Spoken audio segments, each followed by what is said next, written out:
Hello दोस्तों, क्या आप जानते हैं कि कई सारे धर्मों में मरने के बाद उनके शव को दफनाया जाता है, लेकिन हिंदू धर्म में उस शव को जलाया जाता है। क्या आप जानते हैं कि हिंदू धर्म में शव को जलाते क्यों हैं? तो जानेंगे हम अपने इस वीडियो में। मृत्यु जीवन का एक कटु सत्य है। जो जन्मा है उसकी मृत्यु भी होगी। हर धर्म में शव को अंत्येष्टि करने की अपनी अपनी प्रथाएं हैं। हिंदू धर्म में शव का अग्निदाह किया जाता है। प्राचीन मुनि ऋषियों ने बहुत सोच समझकर इस प्रथा को जन्म दिया है। इसका यह मानना था कि मनुष्य का शरीर जो 5 तत्वों से बना है, अग्निदाह करने से शीघ्रतम 5 तत्वों में विलीन हो जाता है। मनुष्य के 5 तत्वों का प्रकृति के तत्वों में विलय होना प्रकृति के संतुलन को बनाए रखने में सहायता करता है। दूसरा एक कारण यह भी है कि अग्निदाह में मृतक के शरीर के घातक जीवाणु जलकर नष्ट हो जाते हैं और इस प्रकार वातावरण शुद्ध रहता है। और एक और कारण यह भी है कि अग्निदाह के लिए शव को अलग से जमीन की जरूरत नहीं होती। विदेशों में बसे हिंदुओं को देखकर कुछ पाश्चात्य लोगों ने भी अग्निदाह को स्वीकार किया है। एक अनुमान के कारण अमेरिका में 2010 तक अग्निदाह 40% तक हो जाएगा। भारत में ईसाई धर्म के हिंदुओं में भी अब यह प्रथा देखी जा रही है। हिंदुओं में 14 मास के बालक की मृत्यु पर उसके जल प्रवाह करते हैं।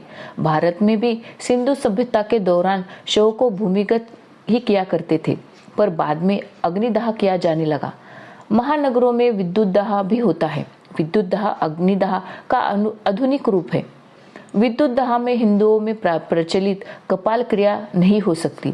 कपाल क्रिया के लिए जो व्यक्ति शव को अग्नि देता है, वह शव के आशिक जल जाने पर बाज द्वारा शव की खोपड़ी को तोड़ता है। इसके पीछे यह विज्ञान है कि मनुष्य के मस्तिष्क में रहने वाला जीवाणु पूर्णतः समाप्त हो जाए और उसमें से उपप्राण निकलकर 5 तत्वों में शीघ्र विलीन हो जाए।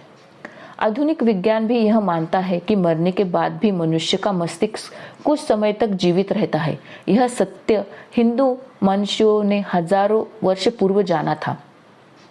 इसीलिए कपाल क्रिया की प्रथा को उन्होंने जन्म दिया।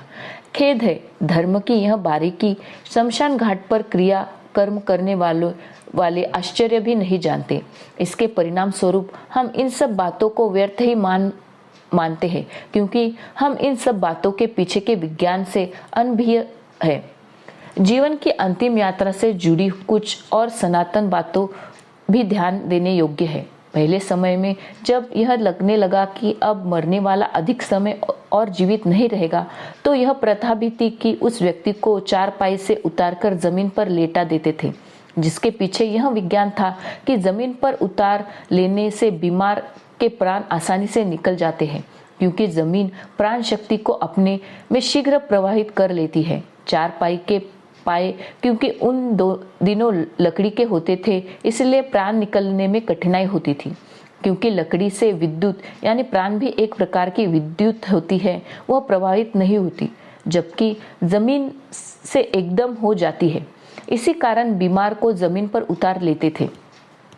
शव क्रिया के दौरान हिंदू शव को शांत या मौन रहकर शमशान नहीं ले जाते, अपितु उस अवसर पर समाज के लोगों को संदेश देते हैं कि सिवाय राम नाम के इस मिथ्या संसार में कुछ भी सत्य नहीं है। इसीलिए शव यात्रा में श्री राम नाम सत्य है कहा जाता है। सनातन धर्म इस प्रकार मृत्यु में भी जीवन को संदेश देता रहता है। यहाँ पर हमारा यह वीडियो समाप्त होता है। आपको यह वीडियो कैसा लगा यह हमें कमेंट और मेरे इस वीडियो को लाइक करें, शेयर करें, सब्सक्राइब करें। Thank you.